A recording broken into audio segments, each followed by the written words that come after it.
Assalamualaikum warahmatullahi wabarakatuh. Balik lagi di channel YouTube Edu Story, tempat belajar UTBK yang cozy. Sebelum belajar, jangan lupa subscribe, like, and share. Untuk support kita lebih semangat lagi, bantu pejuang PTN se-Indonesia. Lanjut ke pembahasan soal-soal up to date ya. Jangan lupa berdoa. Halo Eduholik, untuk menyelesaikan soal ini, gunakan konsep gerak harmonik sederhana. Nah, ingat, pada gerak harmonik sederhana, parameter yang penting adalah nilai frekuensi sudut atau omega. Di sini konteksnya adalah ayunan ya, atau bandul ayunan. Nah, frekuensi gerak dari ayunan ini bisa kita rumuskan sebagai W sama dengan akar dari G per L, di mana G-nya ini adalah gravitasi, sedangkan L-nya adalah panjang ayunannya ya, satuannya harus SI. Oke, sekarang kita cari dulu nih berapa frekuensi sudutnya. Kita masukkan G-nya 10, L-nya sendiri adalah 50 cm atau setengah ya, 0,5, 1 per 2. Maka kita peroleh omega-nya sama dengan akar dari 20. Selanjutnya, setelah kita menemukan omega, baru kita bisa tentukan berapa gaya pemulihnya. Dengan persamaan F sama dengan M kali A kali omega kuadrat. Sekarang kita masukkan angka-angkanya. Masanya 100 gram ya, berarti 0,1 dikali simpangannya 2,5 cm atau 2,5 per 100 dikali omega kuadrat. Nah, omeganya kan akar 20 ya. Kalau di kuadrat berarti 20. Oke, ini hasilnya menjadi, nah ini coret dulu nih, 2,5 kali 2, 0,1 dikali 5 per 10, sama dengan 0,1, ini bisa dikecilin jadi 1 per 2 ya. 0,1 dibagi 2 sama dengan 0,05 Newton. Jadi, opsi yang tepat adalah yang B. Oke, sampai berjumpa di pertanyaan berikutnya. Halo Eduholik, untuk menyelesaikan soal ini, kita perlu menggambar dulu susunan elemen-elemen listriknya ya. Pada soal ini kita memiliki 4 buah baterai yang disusun paralel dengan nilai GGL yang sama. Nah, artinya yang perlu kita gambar itu sebenarnya hanya satu baterai. Nah, tapi yang kita susun paralel itu resistansi baterainya. Jadi, gambarnya nanti seperti ini. Nah, kita punya baterai besarnya 2 volt, satu aja yang kita gambar. Nah, kemudian di sini baru kita gambar resistansi dari si masing-masing baterainya. Secara paralel ya, ada 4.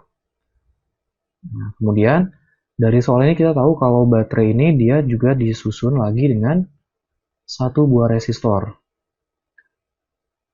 Oke, seperti ini. Nah, di sini nilainya masing-masing sama ya, karena satu baterai yang sama, jadi kita sebut aja ini R kecil. Nah, ini R kecil sama yang ininya adalah 3,95 ohm. Dan ini baterainya 2 volt.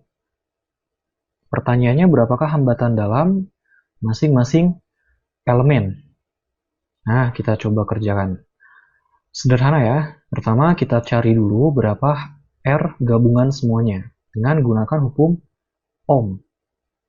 R sama dengan V per I. Nah, voltnya di sini udah ada nih. 2 volt ya. Kemudian arus listriknya juga udah ada nih, setengah ampere. Jadi 1 per 2. Maka R totalnya adalah 4 ohm. Nah, sekarang R total ini kan gabungan dari semua ini ya. Nah, ini kalau kita gabung, yang paralelnya ini jadi R per 4 kan. Bisa kita tulis sebagai 4 sama dengan 3,95 plus R per 4. pindah ruas nih, 4 dikurang 3,95 hasilnya 0,05 sama dengan R per 4. Jadi R-nya sama dengan 0,05 kali 4 sama dengan 2 ohm. Opsi yang tepat adalah yang C. Oke, sampai berjumpa di pertanyaan berikutnya.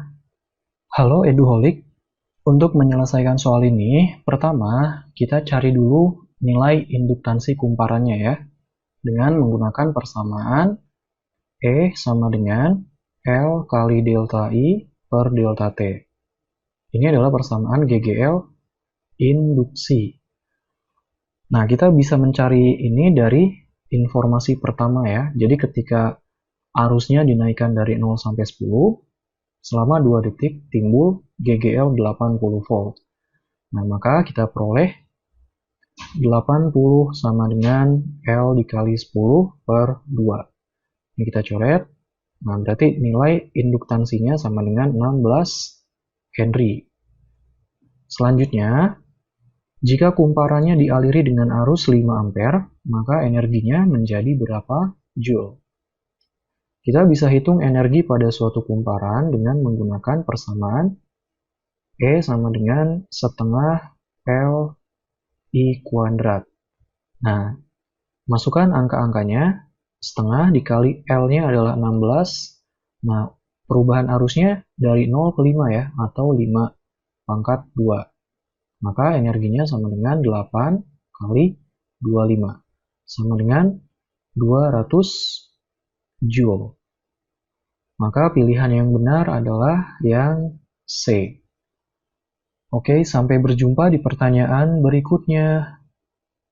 Halo Eduholik, untuk menyelesaikan soal ini, caranya mudah.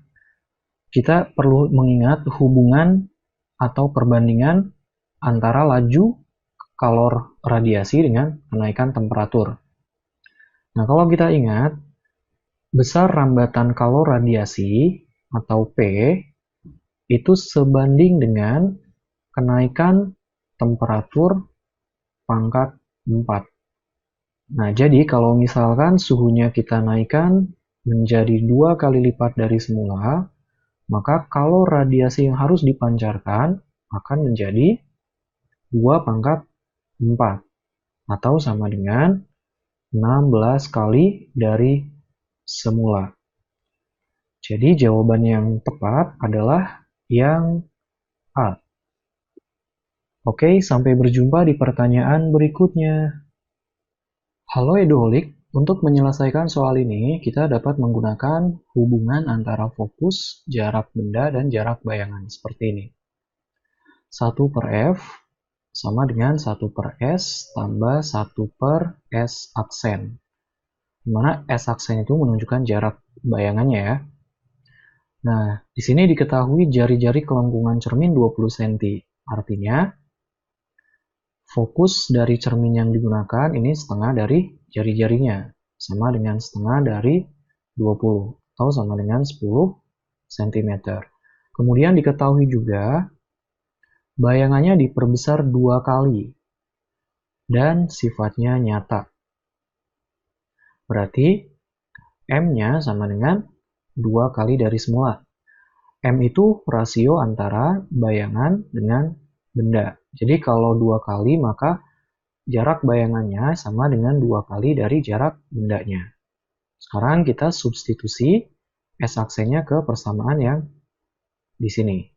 Maka kita peroleh hasil 1 per 10 sama dengan 1 per S ditambah 1 per 2S. 1 per 10 sama dengan 2S, ini jadinya 2, ini 1 ya, berarti jadi 3 per 2S. Maka jarak bendanya sama dengan 30 dibagi 2, sama dengan 15 cm. Jawaban yang tepat adalah yang A. Oke, sampai berjumpa di pertanyaan berikutnya. Terima kasih sudah nonton full video ini. Tulis saran dan request soal yang kalian ingin bahas di kolom komentar. Salam Eduholik, salam pejuang PTN.